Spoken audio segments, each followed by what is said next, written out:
Hello and welcome to another Business Spotlight interview. Today I have Alex Drummond of Drummond Finance. So thank you very much, Alex, for joining me today. How are you doing? I'm good. I'm good. Thanks for inviting me, Mark. You're very welcome. You're very welcome. So tell us a little bit about yourself, Alex, and tell us a little bit about Drummond Finance as well. Sure. So, Drummond Finance are a firm of commercial finance brokers. We source and secure all types and sizes of commercial lending for all types and sizes of businesses. Uh, we set the business up in 2018. Specifically, my background is in commercial banking, and my career is in commercial banking. And we were seeing more and more businesses getting managed out of call centers, more and more businesses losing their local contact in terms of their bank, didn't know who to speak to, didn't know who to go to.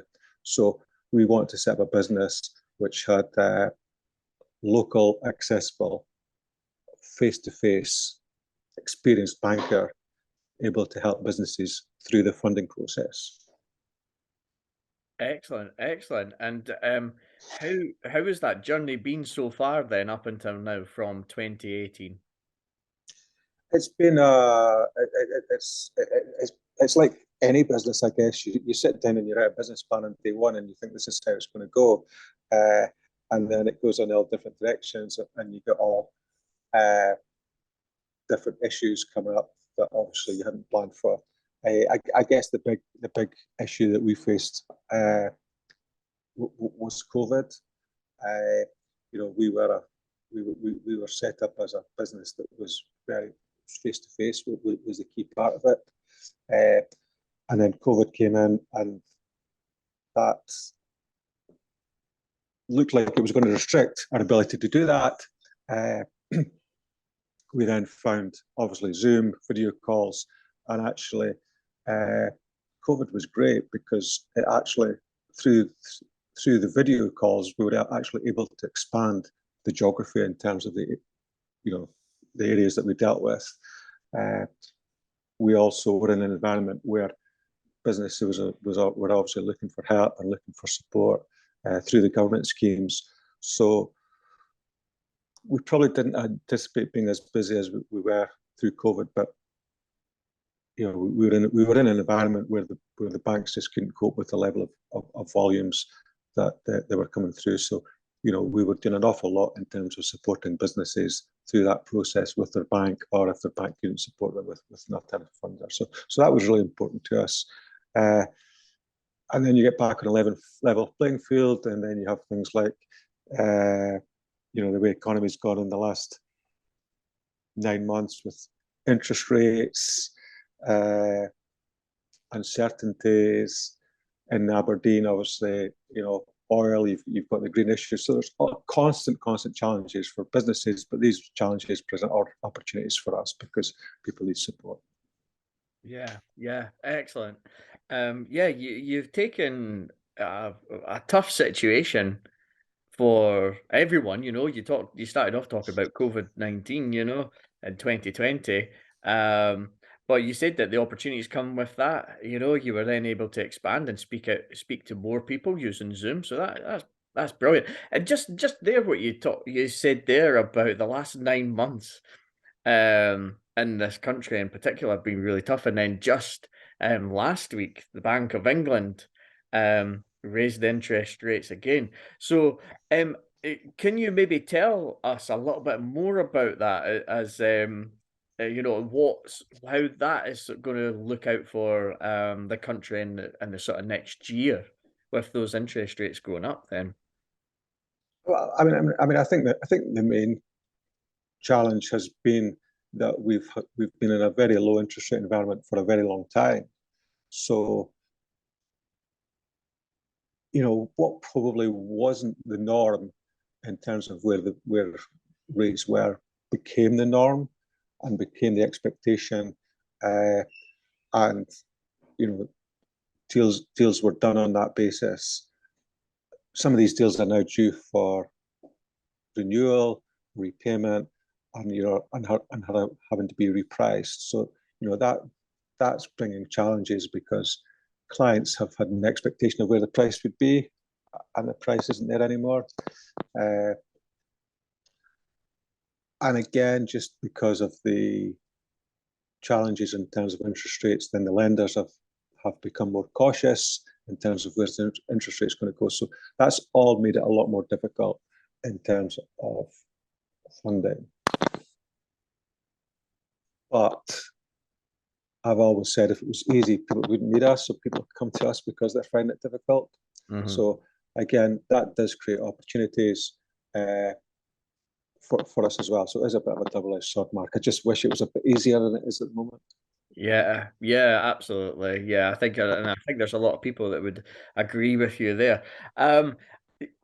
What does it have any sort of impact on you as a business owner, and what sort of challenges does that bring then? These sort of financial, I suppose, issues that you sort of said. Yeah, I mean, the challenge it brings us is that some deals just don't add up for clients. So clients may, a deal that we were maybe looking at 12 months ago, when base rate was 0.1, and it's on the table now at base rate of 4.5. The clients have to give some serious thought to, is this the deal they want to do? Does this deal add up for them? And obviously, if they don't want to do the deal and the deal doesn't add up for them, then obviously that's business that we're not doing. And then if the client wants to do the deal, we've then got to persuade the lender to do the deal. And does the lender want to do the deal, and what price are they going to do it at, and what concerns have they got of the current economic environment? So everything is kind of, I don't think we're any different from a lot of businesses over the last 9 months. Everything seems to have slowed down. Everything's taking longer, and that's okay because there are big decisions getting made. But obviously, when we're looking at our cash flow and looking at planning for what the next 3 or 6 months will look at, it's a lot more difficult to forecast. Yeah. Understandably, yeah. Okay then. What has been, so you talked about some of these challenges that you've gone through and everything, but you've overcome them. But so from that, what has been the biggest learning from those, and your biggest learning as a business owner as well? I think the biggest learning is that nothing's happening until it's happened. Right.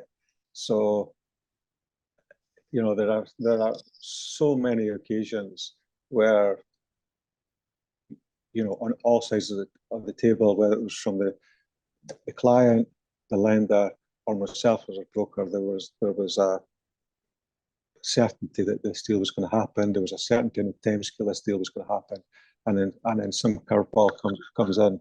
And as I say, we've seen curveballs in terms of COVID. We've seen curveballs in terms of the economic picture. We see curveballs in terms of legislation. There are constantly curveballs. So that's the biggest learning is that a deal is not done until it's signed, sealed, and even if it's signed and sealed, it's not done until it's delivered. Yep. Brilliant. Yeah, absolutely agree with you there. You started in 2018, now you're 5 years down the line then. What are your aspirations for your company for the next 5 years? I do have a business plan, and I did a business plan on day one.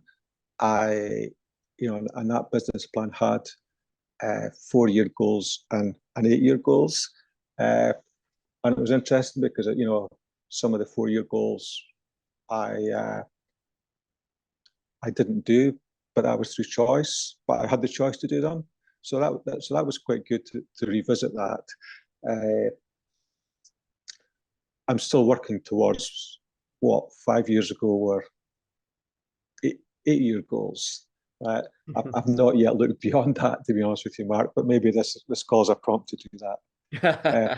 I think I enjoy supporting businesses. I enjoy helping people make deals happen. So my aspiration is to continue to enjoy it, continue to work with good people and good clients, and maybe personal aspiration, maybe a little bit of cutting some of the time down, cutting some of the hours. I mean, I think I've got the work-life balance pretty good, but I would probably like still to swing a little bit more towards life. Yeah, again, totally agree with what you're saying there. Absolutely, absolutely. Yeah, you kind of talked a little bit about your goals. It's good to have a business plan. You've had 4-year, 8-year plan and everything, and you had some goals. How many of those goals did you meet then, and how many are maybe you'd still like to do that, or as maybe some of the goals, have they changed along the way? Yeah, I think some of the goals have changed along the way because inevitably the business that I imagined on day one is not the business that you end up with. So there's there has to be a flexibility within that plan, right? And that wasn't a surprise that there was movement, because I've spent 30 years working with business plans, right? So I had business plans in terms of here's what I wanted from the business, and I had business plans in terms of here's what I wanted for the business, and here's what I wanted from the business. So there was personal plans there, as well as corporate plans.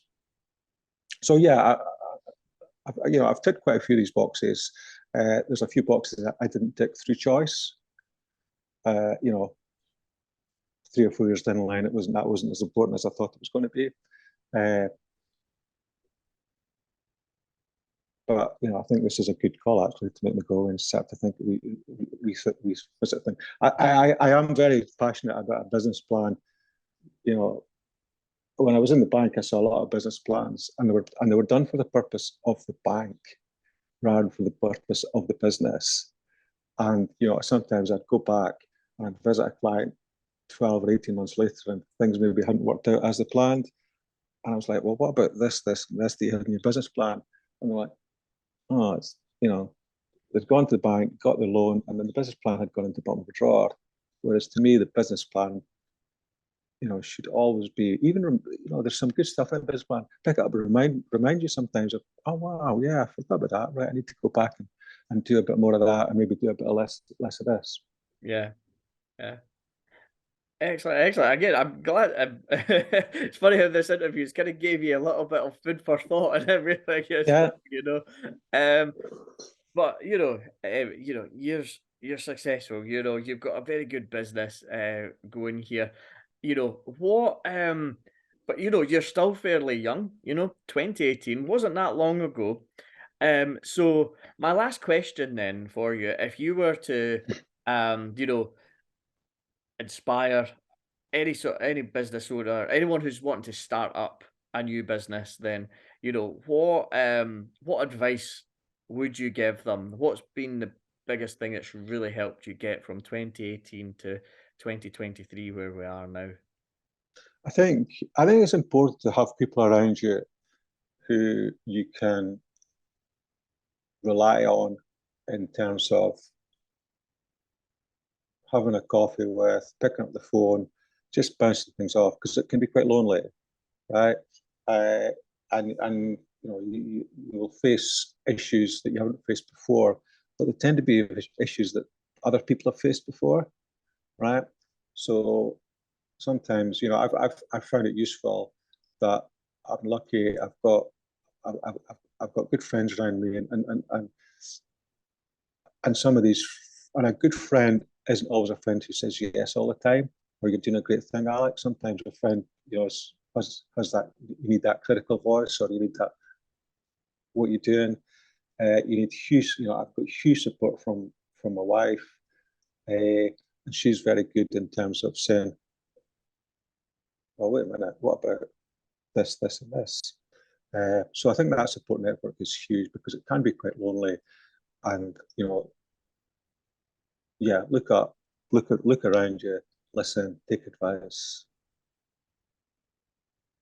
Excellent, excellent. Thank you very much, Alex. I think that people that are going to watch us, are going to come away with some very good advice from yourself.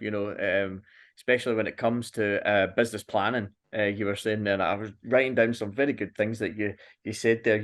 I love the nothing's happened till it happens.